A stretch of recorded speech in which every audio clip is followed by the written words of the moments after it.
Boa tarde, eu sou Lígia Zottini, diretamente aqui da Rádio Geek São Paulo, para o primeiro programa Tecnomagia, onde o melhor da tecnologia e o melhor do humano serão retratados. E nós temos aqui hoje duas queridas amigas. A gente não pode trazer não amigas, né, para o primeiro programa. Então eu tô com a Jenny aqui da IBM, Rê, do Cubo. Boa tarde. Obrigada a você pelo convite. Obrigada, Lígia. Obrigada, pessoal da Rádio Geek. Obrigada, pessoal da Rádio Geek. É um prazer estar no primeiro programa. Eba! Vai trazer muita sorte, gente, porque o tema hoje é um tema delicado. As pessoas, elas já estão muito inseridas nas narrativas que a gente chama hoje de Black Mirror, mas podia ser Exterminador do Futuro, podia ser o Matrix, qualquer que seja a narrativa aonde o melhor da tecnologia com o pior do humano é retratado. E eu acho que ter vocês duas aqui hoje pra gente é uma oportunidade muito grande de falar, cara, vamos combater esse efeito Black Mirror. Porque nem sempre certeza. o melhor da tecnologia vem com o pior do humano. Exato. Tá? Eu acho que é um pouco daí que vai a tecnomagia. Então, pro pessoal que quiser interagir o tempo todo conosco, eu acho que tem tanto o WhatsApp do programa, que é o 11 97313 6617. Por favor, coloque o nome inteiro pra gente saber quem é que tá mandando a pergunta. E aí também, se vocês quiserem acompanhar ao vivo, é sempre no @Rádio Geek BR de Brasil, né? Esse programa é ao vivo, então tá rolando via Facebook ao vivo, mas depois se quiser ver toda a parte de reprise, vai estar no site, vai estar nas mídias sociais, e a gente vai conseguir estar aqui toda terça-feira às 15 horas. Então se vocês curtem essas coisas de tecnologias ressignificadas, terça-feira das 15 às 15h30, Tecnomagia aqui na Rádio Geek. Bom, eu acho que antes da gente ir diretamente para as perguntas das convidadas, vocês estão aqui no primeiro programa. As pessoas devem estar se perguntando o que diabos é tecnomagia. Vocês que me conhecem, antes de eu dar a definição oficial, o que vocês acham? O que vocês já conseguiram entender de tudo que eu falei por aí? Tem um TEDx inteiro falando de tecnomagia. E eu queria escutar de vocês isso daí, antes de eu dar a resposta oficial do programa. Sim. Tecnomagia para vocês, o que é? Bom, do meu lado, eu acho que no meu dia a dia, ainda mais dentro da IBM, muito voltada à inteligência artificial, o que eu sempre começo a falar é, gente, inteligência artificial não é mágica, né? Tudo isso, ele é construído cuidadosamente. Então, desmistificar a tecnologia, trazendo isso de uma forma muito palatável para as pessoas que não são de tecnologia, eu acho que esse é um ponto central da tecnomagia. Perfeito, Jenny. Você linkar o tradicional com a inovação e gerar eficiência e produtividade, né? No Cubo, a gente tem mais de 126 startups que têm inovação. E a gente recebe lá todos os dias grandes empresas que são mais tradicionais, ou não necessariamente só tradicionais, mas que querem, de alguma forma, se aproximar desse mundo da inovação para extrair o melhor. Para extrair uma produtividade ou criar novos produtos e trazer o novo que não necessariamente está no cotidiano de cada um deles. Então, essa é a magia dessa conexão. Rê, perfeito. Acho que quando junta eu e a Rê aqui, não é? Junta as duas, vai chegar em você. Literalmente. Porque é uma magia. No final das contas, é uma magia o que acontece, né? Não, perfeito. Eu acho que quando vocês colocam dessa forma, o termo que eu uso no mercado como tecnomagia, ele vem inspirado no Arthur Clarke. O Arthur Clarke é o cara que escreveu 2001, Odisseia no Espaço. E aí ele fala a seguinte frase, que toda tecnologia madura, ela não se difere da magia. Seja pelo seu poder de encantamento, seja pelo seu poder de manifestação mesmo, de fazer coisas rapidamente, magicamente, né? Se a gente pegasse uma pessoa hoje, de 100 anos atrás, ou de 50 anos atrás, e ela tivesse congelada e voltasse pro mundo de agora, ela ia achar boa parte da tecnologia feitiçaria, entendeu? Coisas de ver... Tem um ser humano lá na caixinha preta, entendeu? Do outro lado do lugar. Gnomo, né? Então, é dessa linha que a gente acredita aqui. Então, principalmente porque a gente está muito acostumado a só freimar, a só recortar o humano como um problema. E mais do que isso, a gente está acostumado a recortar a tecnologia super desenvolvida. E eu nunca devolvo para a equação um humano desenvolvido também, entendeu? Exato. E a gente vem vendo isso. Né? Profundo. Enfim. E hoje em dia, principalmente, você tem que também ter esse autoconhecimento, você tem que ter também esse outro lado de novas habilidades que você precisa adquirir para também lidar com essa nova tecnologia que tá vindo, né? Então, tem muito também desse lado humano em tudo isso. Rê, você que tá num ecossistema, agora o Cubão é um prédio inteiro, né? Eu visitei ele 2 semanas atrás. Sim. E é muito comum, dentro de prédios assim, sei lá, eu desci pro almoço escorregando no escorregador, tem toda uma série de eventos para descompressão, desde mindfulness. Conta um pouco, você como uma pessoa pessoa que cuida desse ecossistema, responsável pelo ecossistema, é mais do que só parede colorida e comida grátis, né? Por que que é tão importante agora isso dentro de ecossistemas de inovação? Não, tinha alguém trabalhando na rede, tem uma rede lá no Cubão, e trabalhar em rede, o cara tava deitado trabalhando na rede. Como é isso? Pra que isso? Na verdade, eles não olham quantas horas você tá, mas o que você produz, né? Então, o que você produz é que vai fazer toda a diferença. E para você produzir dessa forma, você precisa estar confortável com tudo que tá acontecendo ao redor. Então, não necessariamente precisa ter a parede colorida ou a mesa de ping-pong, mas que você esteja num ambiente agradável a ponto de despertar isso. E o principal lá no Cubo, que a gente fala, é a conexão, né? Então, acho que quando você esteve lá, você viu a quantidade de pessoas circulando pelo prédio todos os dias. E ter uma empresa do lado da outra, e essa conexão entre as empresas, essa conexão com as pessoas é que faz o ambiente ser tão rico. Então, lá a gente recebe público de todos os pilares do ecossistema. Então, tem grande empresa, tem investidor, tem startup, tem universidade, tem as pessoas que circulam no prédio. Perfeito. E a ideia de ter um ambiente descontraído também é para que essas pessoas se encontrem, para que gerem as conexões que a gente gostaria, muitas vezes os negócios, né? Então, um exemplo todas as nossas reuniões a gente faz do café. Tá. E a gente faz do café de propósito, porque eu quero, por exemplo, estar conversando com uma grande empresa e do lado tá sentada uma startup e eu já faço aquela conexão na hora. Ou eu tô no café do andar e na hora eu já consigo conectar e falar com a pessoa da startup do lado, e muitas vezes a gente faz uma solução em conjunto ou ela passa um cliente para mim.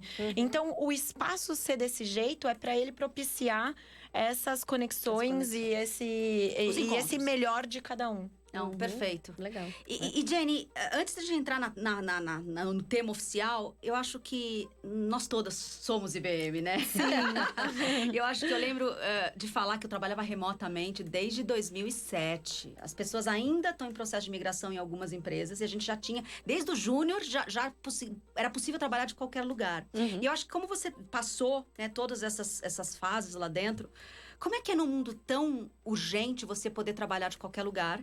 E aí, em que momento você acha que é importante estar todo mundo junto no location, no co-located? Claro. Esse home office e o co-located, em que pé isso se organiza? Eu acho que assim, toda a forma como o ser humano absorve ou se faz disponível, né? É o que está mudando radicalmente nesses últimos anos, né? Acho que todos nós, a gente vem aí de uma época de revolução industrial, com bater cartão de ponto para entrar e para sair, o quão isso era improdutivo, né? Adiciona-se toda a complexidade que hoje uma cidade grande tem, de trânsito e tudo isso, a gente acaba se tornando extremamente improdutivo. Então, eu realmente acredito nesse modelo de projetos e atividades, porque se tem algum momento que eu preciso criar alguma coisa, a melhor forma é que eu esteja em casa, concentrada, posso estar de pijama, né? Mas é o momento, eu sou da madrugada, então a melhor forma de eu pensar e criar alguma coisa é realmente estando dentro de casa. Por outro lado, se eu tô, por exemplo, agora que eu tô aí liderando o projeto, que é a Maratona Behind the Code, a gente tá aí há alguns meses juntos com um time multidisciplinar. Pessoas de diversas áreas, com diversos conhecimentos, mas todo mundo com o mesmo objetivo. Ali, obviamente, não é todo mundo junto dentro de um aquário o tempo todo. Porém, tem vários momentos que ao invés de ficar fazendo vários alinhamentos, vamos todo mundo junto? Perfeito. Vamos co-criar todo mundo junto? E aí eu acho que quando você está virtual, é possível, mas você perde. Porque perde justamente essa conexão que a Rê está falando. Porque é aquela coisa de que, putz, eu tive uma ideia que ela surgiu através de um comentário da Rê, naquele momento que de repente falou do ladinho. Não era a pessoa que estava falando para todos ali, sabe? Então, eu acho que dependendo da atividade, para a gente realmente explorar o nosso potencial como ser humano, tanto de conhecimento como de produção e criatividade, você tem que ter ambientes diferentes. Perfeito. E eu acho que aí já dá a deixa perfeita para a gente entrar no mote do programa, que é combatendo esse efeito Black Mirror. Exato. O que vocês acabaram dizendo o tempo todo foi que eu não acredito em plataforma e tecnologia como fim. Eu acredito nessa mágica de como meio. E aí eu preciso de humanos habituando e habitando essa tecnologia, porque ela é neutra. Exato. Ela tem a gente tem lá no Manifesto do Voicers, ela tem a capacidade de ser a maior conexão e liberdade da raça humana, ou ela pode ser a maior escravidão e controle ever da face da Terra. Exato. E a gente só tem narrativas aonde ela é a segunda opção, né? É muito comum. Eu acho que a gente chama isso de solar punk, quando a gente encontra uma narrativa que a tecnologia exponenciou a humanidade. O resto é cyberpunk desde a época do Blade Runner. A única solar punk narrative, ou seja, narrativa solar punk que eu já vi foi no Pantera Negra, Wakanda. É uma solar punk. Porque em Wakanda, eles viraram o que eles viraram porque a tecnologia foi base, entendeu? Mas ainda bem que é Wakanda, porque aí todo mundo viu isso. A gente tem um exemplo muito bom. Mas eu queria muito que vocês contassem a visão de vocês, assim. Por que vocês acreditam que isso não é a maioria? Vocês vivem isso diariamente. É o trabalho de vocês. Estar em contato com o melhor da tecnologia e humanos muito bacanas utilizando essa tecnologia. Eu acho que um ponto que é muito interessante também observar é que isso não é um movimento só de agora, é que agora ficou muito mais forte, né? Isso agora hoje tá muito mais intrínseco no nosso dia a dia. Mas essa relação humano-máquina, ela vem desde muito tempo. Então, teve até um filme que faz pouco tempo que estreou, que é o Estrelas Além do Tempo, que até na época que eu tava na IBM, que foi esse filme, porque ele retrata um pouco do que foi a máquina da IBM num projeto da NASA. Sim. E lá, a Jenny pode explicar muito melhor que eu, mas ele mostra muito essa relação humana que como que foi quando a máquina entrou também no dia a dia deles. Então, ao invés deles fazerem todas as contas no papel, ou na lousa, ou nas paredes, como eles faziam, eles podiam usar para tirar o melhor proveito. E quando a máquina chegou, a reação de todo mundo foi de pânico, porque ela ia tirar o espaço de muita gente, que muita gente ia sair por conta disso. E o que aconteceu foi ao contrário. Uma das pessoas, ela aprendeu a trabalhar com a máquina, ela viu que aquilo gerava eficiência para o trabalho dela. Perfeito. E ela criou uma sala de aula para passar esse conteúdo para as outras, para que as outras pessoas pudessem trabalhar com a máquina e gerar ainda uma eficiência maior ainda. E isso começa desde lá de trás, desde a época que eles levaram o homem à lua, né? Então, e hoje, isso tá muito mais forte no nosso cotidiano, intrínseco em tudo que a gente faz, né? A gente não consegue hoje mais falar sobre essa relação e o nosso dia a dia sem tecnologia. Perfeito. Como que a gente vai tirar o melhor disso, né, Jenny? Acho que você pode falar ainda melhor do que eu sobre o filme, sobre como tudo começou. E o filme é super interessante, ainda mais agora, né? Estamos bem na época que a gente tá vivendo, 50 anos, né? Em que o ser humano pisou ali na Lua, né? E ali realmente, ele é verídico, né? As personagens, elas existem aí, né? Então, o filme, eu particularmente acho lindo por vários aspectos, inclusive pelas mulheres negras. Exato. Né? A gente tem vários recortes todas de isoladas e progresso. E você vê que na hora de fazer o double check, né? Realmente chama uma mulher negra que fez na mão para fazer o double check de diversos homens. O astronauta fala assim, na sala cheio de militares, fala, eu não vou voar se ela não estiver na sala e garantir que esse é o cálculo que eu vou voltar, entendeu? Exato. Voltando aí, conectando com a tecnologia, estes são os pontos que, assim, no fundo você vê nesta situação o quanto tem que ser a combinação. Exato. Por mais que a máquina tivesse dado todos os cálculos e todas as informações, no fundo tem o astronauta que é o que decide entrar dentro e falar assim, ok, estou confortável e vamos decolar então, e vamos partir. Então, eu acho que tem que ter sempre essa combinação, de fato.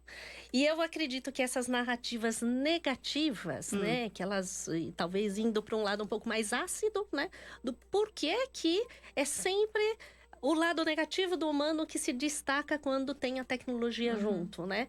E eu remeto para uma autorreflexão nossa do que está acontecendo com o ser humano hoje. Boa. Né?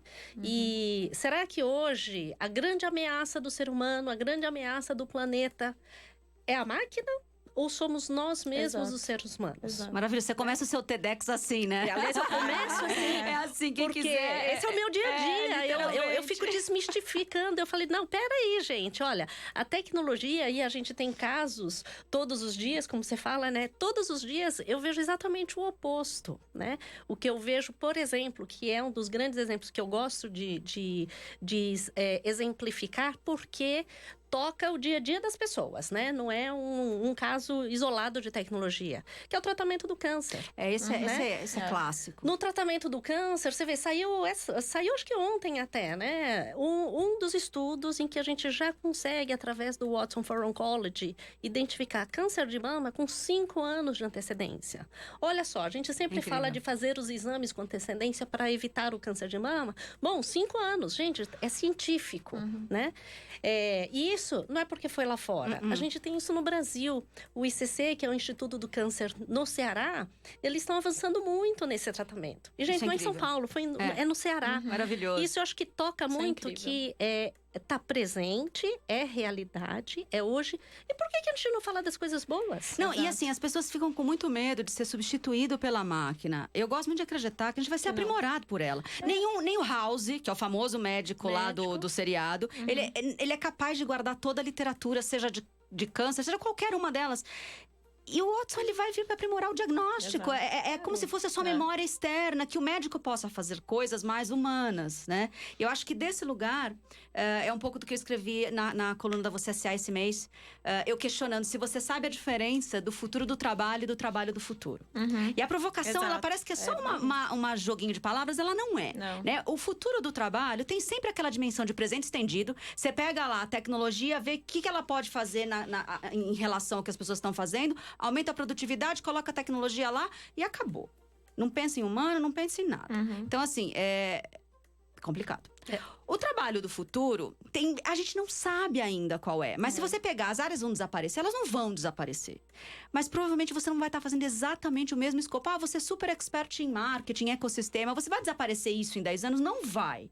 Mas provavelmente boa parte do que você faz diariamente vai ter um assistente, seja virtual, seja digital, seja, enfim, em 3D. Eu acho que você deve estar vivendo isso lá com um monte de startup, as pessoas estão fazendo isso lá. Eu ia falar exatamente agora, assim, a gente tem diversos exemplos de startups que hoje elas conseguem te ajudar na sua eficiência do seu dia a dia. Então, por exemplo, tem startup hoje que ela gera todos os relatórios que você precisa em tempo real. Então, é como se fosse uma interface Google, você digita lá o que você quer saber, a startup é a Lookbox, você digita o que você quer saber e ela gera gráficos de todas as informações. Então, quanto que eu tive de vendas agora esse mês, quanto eu tive de vendas no mês passado comparado a esse, quanto que dessas vendas foi referente ao produto X, quanto foi referente ao produto Y, quanto que eu gerei no meu faturamento, o que isso gera? Isso gera uma otimização do seu tempo, você consegue não parar a sua equipe por semanas, porque você precisa de relatórios, você consegue ter um relatório parametrizado entre todas as áreas, porque normalmente marketing manda um número, RH manda outro, vendas manda outro, porque cada um tem o seu parâmetro. E isso já faz o quê? Faz com que as pessoas trabalhem em analisar esses dados. Faz com que as pessoas tenham um outro tipo de análise. Faz com que as pessoas entendam melhor quem que é o consumidor, quem que é o público. Que tipo de produto que eu posso criar, entendendo melhor o meu consumidor. Então, as tecnologias hoje, muitas vezes, elas fazem também com que eu consiga entender melhor o público que eu tô atendendo, eu consiga entender as necessidades, que eu consiga desenvolver e criar soluções específicas para aquele público específico. A gente até estava conversando, né, de uma solução que foi criada para realmente atender um público específico, algo desenvolvido para eles. Então, na minha concepção, é muito a gente utilizar o melhor da tecnologia, que vai fazer com que a gente não tenha que fazer esse trabalho mais manual ou que demandava muito tempo, e vai fazer com que a gente tenha um trabalho mais de análise, um trabalho mais do intelecto, para gerar ainda mais valor para a sociedade. Então, o que você está me dizendo, Rê, não é só o lance de uma parte do meu trabalho, aquele parte do dia que eu sou usada como máquina, que todo mundo sabe qual que é a parte do dia que eu sou usada como máquina. Você está me dizendo também que vai fazer coisas que eu não consigo fazer. Exatamente. Porque a gente não consegue gerenciar uma quantidade gigantesca de dados, seja eles estruturados ou não estruturados. Exato. Então rola aquela parte do, ok, eu vou deixar de fazer aquilo que é repetitivo, mas eu vou ganhar da máquina aquilo que eu mesmo não conseguiria fazer. Exato. E até um outro ponto que eu sempre falo para as pessoas quando falam, mas os empregos, as máquinas estão substituindo as pessoas. Só que muita gente não vê a quantidade de empregos que são gerados por novas soluções de tecnologia.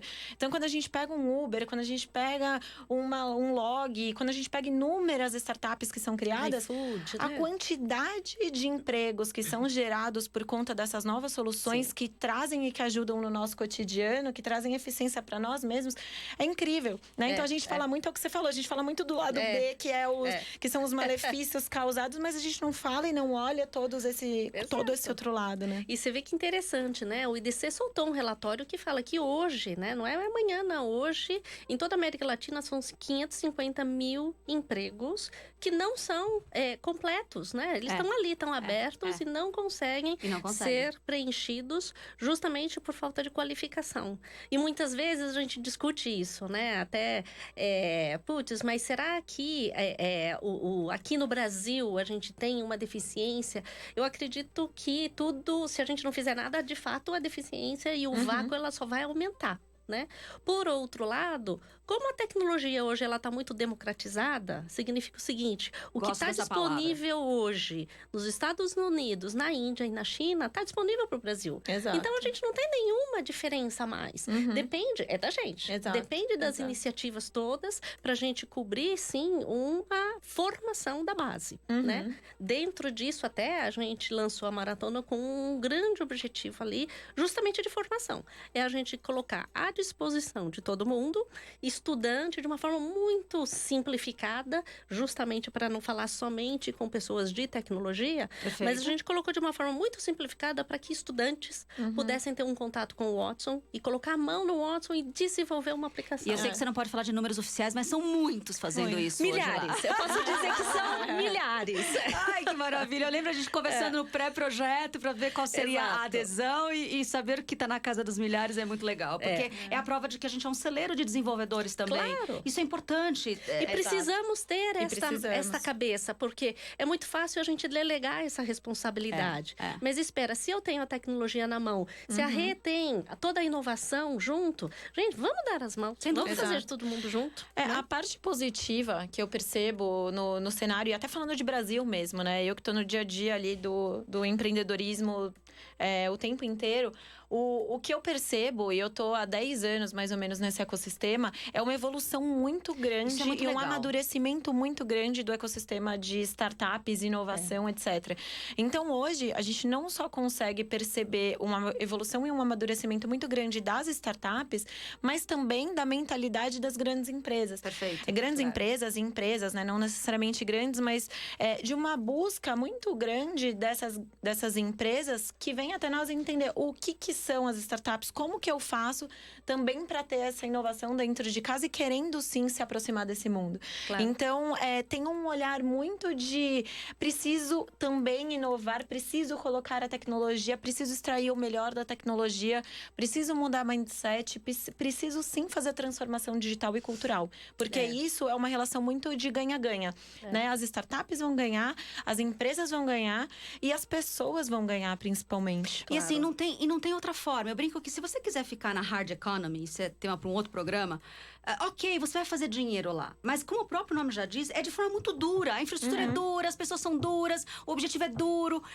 Quando a gente vai migrando para essas economias mais leves, que tem a ver com digital, com compartilhamento, acesso, 4.0, você olha os nomes, entendeu? É digital, é democrático, é mais leve, é do acesso. O ser humano que está lá também precisa saber fazer isso. Ele precisa ser digital, ele precisa dar acesso, ele precisa ser mais leve. Porque do contrário, a gente não consegue migrar do hard, do bem duro economicamente falando. E você sabe, ele já vindo para cá, eu fiquei pensando no Black Mirror em si e fui fazendo um pouco a associação como, na verdade, a gente talvez não perceba, mas a tecnologia, ela está sim presente em várias narrativas de uma forma mais sutil. Eu estava lembrando do James Bond. E todos que assistiam James Bond, eu sempre fui fã, principalmente do Sean Connery, eternamente o Sean Connery, né? A gente não lembra o nome do técnico que sempre dava todas as armas especiais, os carros, as canetas, os relógios, mas sempre tinha um nerd É verdade. no James Bond. É verdade. Pega todos os E policiais. ele não seria James Bond sem isso. Sem isso. Pode crer, Exatamente. Ali maravilhoso, é gente. uma combinação. Olha só. Será que assim, só a capacidade dele de luta e de charme ia ser não. suficiente para ele ser o Exato. James Bond? Não. Não ia. A mesma Maravilhoso. coisa acontece com Missão Impossível. Vamos atualizar, né? Eu fui muito lá. Não, fui muito lá atrás. Bom, Missão Impossível, a mesma coisa. O Benji é o nerd geek, né? Literalmente, Do Tom Cruise. Tom Cruise. Né? E qualquer série de policial, você fala Blind Spot, né? A Total. gente tem a Patterson, né? You name it, né? Tem todos eles, né? O Blacklist, a mesma coisa. Mesma coisa. Lucifer também, né? Que tá muito Vai em que onda. vai. Assim, e é uma mulher, né? Olha só, colocaram uma mulher. Ou seja, acho que são vários exemplos em que a tecnologia ela está presente, mas ela está de uma forma muito mais sutil. Só que nenhum desses grandes protagonistas e histórias também teriam feito todo o sucesso Sem e a isso, abrangência sem a combinação. Maravilhoso. Eu acho que pra gente fechar, a gente tem 4 minutinhos Nossa, pra que fechar. rápido. Passa muito rápido, não é? Eu Rápido. quero fechar com o Tom Frey, ele é um futurista. Ele diz uma frase que eu gosto demais. Ele fala assim: o trabalhador do futuro será um orquestrador em suas especialidades. Para um bem maior, pois estaremos vivendo nas próximas décadas em um mundo que exigirá pessoas com maior calibre humano para poder fazê-lo funcionar. Então, frase final com base em Thomas Frey, de vocês. Fantástico. Esse tipo de humano que a gente está esperando para Exato. essas próximas décadas. Sim. Ok? Bom, eu acho que a gente conversou aqui sobre combater esse efeito Black Mirror.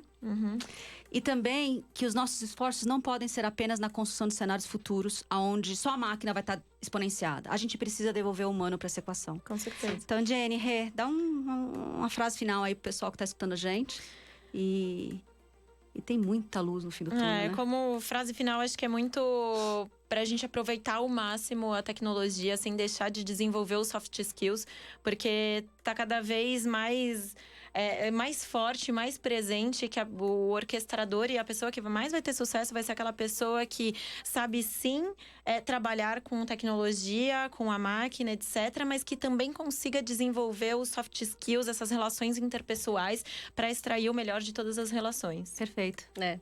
Do meu lado, assim, eu sempre me apresento até como uma dinossauro geek, né? Porque eu nasci justamente na época em que o homem estava pisando na Lua. E agora eu vejo todo o potencial que a gente tem pela frente. E acho que a mensagem principal é não ter medo, Exato. né? Agora, sim, é importante a gente desenvolver o nosso autoconhecimento do que o humano é capaz de fazer. Né? Eu sou uma eterna apaixonada pela tecnologia, mas ela aplicada, não dentro de laboratórios. E eu acredito que o mundo está precisando de mais seres que acreditem nisso também. Perfeito. Sim. Jenny, Rê, foi uma honra ter vocês aqui. Foi ótimo. Obrigada. Maravilhoso. Pessoal, então esse foi o Tecnomagia, diretamente aqui da Rádio Geek. Para quem tem interesse nesse tema, toda terça-feira das 15 às 15h30. Ou então reprises no portal, né, www.radiogeek.com.br. Qualquer @radiogeek.com.br, vocês vão encontrar a gente. Vai ter todas as reprises em formatos de vídeo, de podcast. A galera ama podcast hoje em dia, então vai ter podcast também. E vai ser uma honra estar aqui com vocês, seja presencialmente ou conectados via digital. Muito obrigada, boa tarde. Obrigada. Boa Obrigada. tarde. Boa tarde.